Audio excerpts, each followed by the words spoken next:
Hello friends, welcome back to my channel. അപ്പോൾ എല്ലാവർക്കും പുതിയൊരു വീഡിയോയിലേക്ക് സ്വാഗതം. അപ്പോൾ ഞാൻ ഇന്ന് വന്നിരിക്കുന്നത് പാലക്കാടിൻ്റെ സ്വന്തം എന്ന് വിശേഷിക്കപ്പെടുന്ന ഒരു കുമ്പളങ്ങയും ചിക്കനും കറിയായിട്ടാണ് കേട്ടോ. അതിൻ്റെ കാരണം എന്താണെന്ന് ഞാൻ പിന്നെ പറയാം.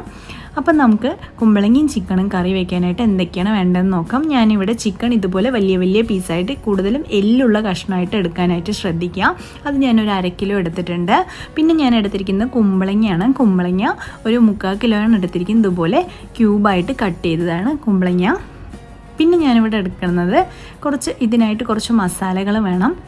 അപ്പോൾ അതെന്തൊക്കെയാണെന്ന് വെച്ച് കഴിഞ്ഞാൽ 3 കറാമ്പൂ, 2 ഇതുപോലത്തെ പട്ട, പിന്നെ 1 ടേബിൾ സ്പൂൺ കുരുമുളകും 1 ടേബിൾ സ്പൂൺ പെരിഞ്ജീരകവും, പിന്നീട് നമുക്ക് ഇതിലാവശ്യമുള്ള പൊടികൾ മഞ്ഞൾപ്പൊടി 1 ടീസ്പൂണ്, 1.5 ടേബിൾ സ്പൂൺ മല്ലിപ്പൊടി, 1 ടേബിൾ സ്പൂൺ മുളക് പൊടി ഞാനിവിടെ കാശ്മീരി ചില്ലിയാണ് കേട്ടോ എടുത്തിരിക്കുന്നത്. പിന്നീട് നമുക്ക് ഇതിനോട്ട് ആവശ്യമായ അരപ്പുകൾ എന്തൊക്കെയാണെന്ന് വെച്ച് കഴിഞ്ഞാൽ ഒരു തേങ്ങ ഫുള്ളായിട്ട് എടുത്തിട്ടുണ്ട്. പിന്നീട് ചെറിയ ജീരകം 1 ടീസ്പൂണ്, പിന്നെ ഒരു 5 അല്ലി ചെറിയ ഉള്ളി ഇതുപോലെ ചെറിയ ചെറിയ കഷ്ണങ്ങളാക്കിയത്. പിന്നീട് ആവശ്യത്തിന് വെളിച്ചെണ്ണയാണ് എടുത്തിരിക്കുന്നത്, ആവശ്യത്തിന് എടുക്കുക. പിന്നീട് കടുകും ആവശ്യത്തിന് എടുക്കുക. പിന്നെ കറിവേപ്പിലയും ആവശ്യത്തിന്, പിന്നീട് ആവശ്യത്തിന് ഉപ്പ്. അപ്പം നമുക്ക് ഇതെങ്ങനെയാണ് ഉണ്ടാക്കിയെടുക്കുകയെന്ന് നോക്കാം. അതിനായിട്ട് നമ്മൾ എടുത്തു വെച്ച ചിക്കൻ നന്നായിട്ട് കഴുകി ഇതുപോലെ ഇത്രയും വലിപ്പത്തിൽ തന്നെ കഷ്ണങ്ങൾ എടുക്കുക കേട്ടോ. എല്ലുള്ളതാണെങ്കിൽ അത്രയും നല്ലതാണ്. എല്ലുള്ള കഷ്ണങ്ങളാണ് ഇതിൽ കൂടുതലായിട്ട് നമ്മൾ എടുക്കുക. അപ്പം നമുക്ക് ആദ്യം ഈ മസാലയെല്ലാം ഒന്ന് ജസ്റ്റ് ഒരു പാനിലിട്ടിട്ട് വറുത്തെടുക്കാം. നന്നായിട്ടൊന്ന് വറുത്ത് കൊടുക്കാം. പാനിൽ നന്നായിട്ട് ചൂടായി വരുമ്പോൾ ഞാൻ മസാലകളെല്ലാം ഇതിലോട്ട് ചേർത്തിട്ടുണ്ട്. ഇനി നമുക്കിത് നന്നായിട്ടൊന്ന് വറുത്തെടുക്കാം. ഇപ്പോൾ നന്നായിട്ട് ഞാൻ വറുത്തെടുത്തിട്ടുണ്ട്. ഈ ഒരു കളർ ഷെയ്ഡാകുമ്പോൾ നമുക്ക് മെല്ലെ ഫ്ലെയിം ഓഫ് ചെയ്ത് കൊടുക്കാം.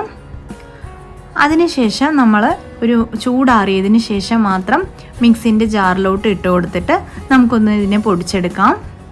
ഇപ്പോൾ നമ്മളുടെ മസാല ചിക്കനിന് വേണ്ട മസാല ഇവിടെ റെഡിയായി കഴിഞ്ഞിട്ടുണ്ട്. ഇനി നമുക്കൊരു ബൗളെടുത്തിട്ട് ബൗളിനകത്തോട്ട് നമ്മൾ എടുത്തു വെച്ച് ചിക്കൻ ചേർത്ത് കൊടുക്കാം. ചിക്കൻ എടുക്കുമ്പോൾ നമ്മൾക്ക് ഇങ്ങനെ എടുക്കാം, അല്ലാന്നുണ്ടെങ്കിൽ ഇപ്പോൾ ചിക്കൻ കറിയായിട്ട് വെച്ചിട്ട് പിറ്റേ ദിവസം ബാക്കിയൊക്കെ വരത്തില്ലേ, അതും എടുക്കാം കേട്ടോ. അതെടുക്കുന്ന കുറച്ചുകൂടെ ടേസ്റ്റ് കൂടുതലായിരിക്കും. ഇനി നമുക്കിതിലോട്ട് നമ്മൾ എടുത്തു വെച്ച മസാലപ്പൊടികളൊക്കെ ചേർത്ത് കൊടുക്കാം. അതിനുശേഷം നമ്മൾ വറുത്ത് പൊടിച്ച് വെച്ച മസാലയും പൊടിയും കൂടെ ചേർത്ത് കൊടുത്തിട്ട് ഒരല്പം ഉപ്പും ആവശ്യത്തിന് എണ്ണയും കൂടെ ചേർത്തിട്ട് നമുക്കൊന്ന് മാരിനേറ്റ് ചെയ്തെടുക്കാം.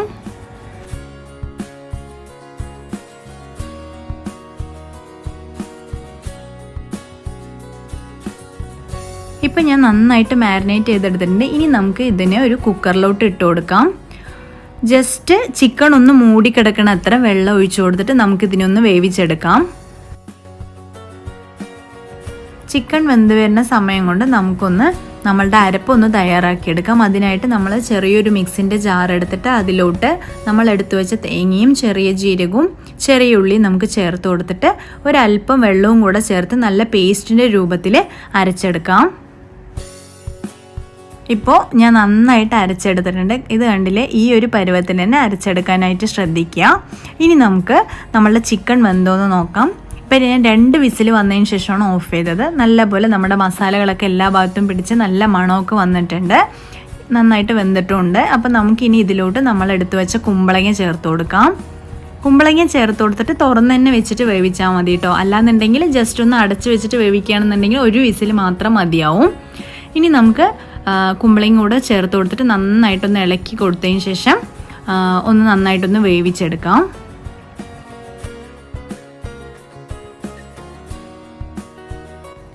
ഈ ഒരു ടൈമിൽ വെള്ളം പോരാന്നുണ്ടെങ്കിൽ ചിക്കനും കുമ്പളങ്ങയും ഒക്കെ ജസ്റ്റ് ഒന്ന് മൂടിക്കിടക്കാൻ പാകത്തിന് കുറച്ചുകൂടെ വെള്ളം ഒഴിച്ച് കൊടുത്തിട്ട് നമുക്കിതിനൊന്ന് വേവിച്ചെടുക്കാം.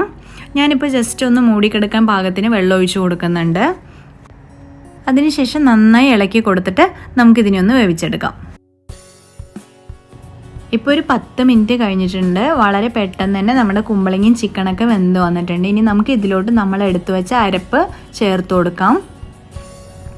നമ്മളുടെ നാട്ടിൽ കുമ്പളങ്ങിയും ചിക്കനും കറി എന്ന് പറഞ്ഞു കഴിഞ്ഞാൽ എന്തൊരു ഫംഗ്ഷൻ ഉണ്ടെങ്കിലും കുമ്പളങ്ങിയും ചിക്കനും കറി ഉണ്ടായിരിക്കും. അതായത് ഇപ്പോൾ കല്യാണത്തിൻ്റെ തലേദിവസമൊക്കെ കുമ്പളങ്ങിയും ചിക്കനും ആയിരിക്കും, ചോറും കുമ്പളങ്ങിയും ചിക്കനും ആയിരിക്കും പ്രധാന ഫുഡ്. അതുകൊണ്ടാണ് ഞാൻ പാലക്കാടിൻ്റെ സ്വന്തം ഫുഡ് എന്ന് പറയാനുള്ള കാരണം. ഈ കറി എന്ന് വെച്ച് കഴിഞ്ഞാൽ നമ്മളുടെ നാട്ടിൽ മാത്രമേ ഈ കുമ്പളങ്ങിയും ചിക്കനും കറി വയ്ക്കുന്നതായിട്ട് ഞാൻ കണ്ടിട്ടുള്ളൂ കേട്ടോ. UAE വന്നതിന് ശേഷം ഞാൻ പലരോടും ഇത് പറ്റി പറയുമ്പോൾ അവരൊക്കെ പറയും ഈ കുമ്പളങ്ങിയും ചിക്കനും കൂടെ കറിയൊക്കെ വയ്ക്കാൻ പറ്റുമോ എന്ന് പറഞ്ഞിട്ട് ചോദിക്കാറുണ്ട്. കാരണം പല സ്ഥലങ്ങളിലും ചിക്കൻ്റെ കൂടെ പൊട്ടാറ്റോ ഇട്ടിട്ട് വെക്കാറുണ്ട്, പക്ഷെ കുമ്പളങ്ങി ഇട്ട് വെക്കുന്നത് കുറവാണെന്ന് കേട്ടിട്ടുണ്ട്. അപ്പോൾ നമ്മുടെ കറിയിൽ അരപ്പൊക്കെ ചേർത്ത് കൊടുത്തു. അരപ്പ് ചേർത്ത് കൊടുക്കുന്ന സമയത്ത് ഒരല്പം വെള്ളം കൂടെ ആവശ്യമുണ്ടെങ്കിൽ അതും കൂടെ ചേർത്ത് കൊടുത്തിട്ട് നന്നായിട്ടൊന്ന് തിളപ്പിച്ചെടുക്കാം. ഈ ഒരു ടൈമിൽ ഉപ്പ് ആവശ്യമുണ്ടെന്നുണ്ടെങ്കിൽ ഈ ഉപ്പ് ഈ ഒരു ടൈമിൽ നമുക്ക് ചേർത്ത് കൊടുക്കാം. നമ്മളാകെ ചിക്കനിലൊന്ന് മസാല പുരട്ടി കൊടുക്കുമ്പോൾ മാത്രമാണ് നമ്മൾ ഉപ്പ് ചേർത്ത് കൊടുത്തത്. അപ്പോൾ നമുക്ക് ഈ ഒരു ടൈമിൽ ഉപ്പ് കൂടെ ചേർത്ത് കൊടുത്തിട്ട് നന്നായിട്ടൊന്ന് തിളപ്പിച്ചെടുക്കാം. അപ്പോൾ നമ്മുടെ കറിയൊക്കെ ഇവിടെ റെഡി ആയിട്ട് വന്നിട്ടുണ്ട്. നന്നായിട്ട് തിളച്ച് വന്നു, നല്ല മണമൊക്കെ വരുന്നുണ്ട്. നമുക്കിനി ഇതിനൊന്ന് കടുക് താളിച്ചെടുക്കാം. അതിനായിട്ട് ഒരു പാൻ വെച്ച് കൊടുത്തിട്ടുണ്ട്. പാൻ നന്നായി ചൂടായി വരുമ്പോൾ അതിൽ വെളിച്ചെണ്ണ ഒഴിച്ച് കൊടുക്കാം. ഇനി നമുക്ക് കടുക് കൂടെ ചേർത്ത് കൊടുക്കാം. കടുക് നന്നായിട്ട് പൊട്ടി വരുമ്പോൾ ആവശ്യത്തിന് കറിവേപ്പിലയും കൂടെ ചേർത്ത് കൊടുത്തതിന് ശേഷം നമുക്ക് മെല്ലെ ഫ്ലെയിം ഓഫ് ചെയ്ത് കൊടുക്കാം.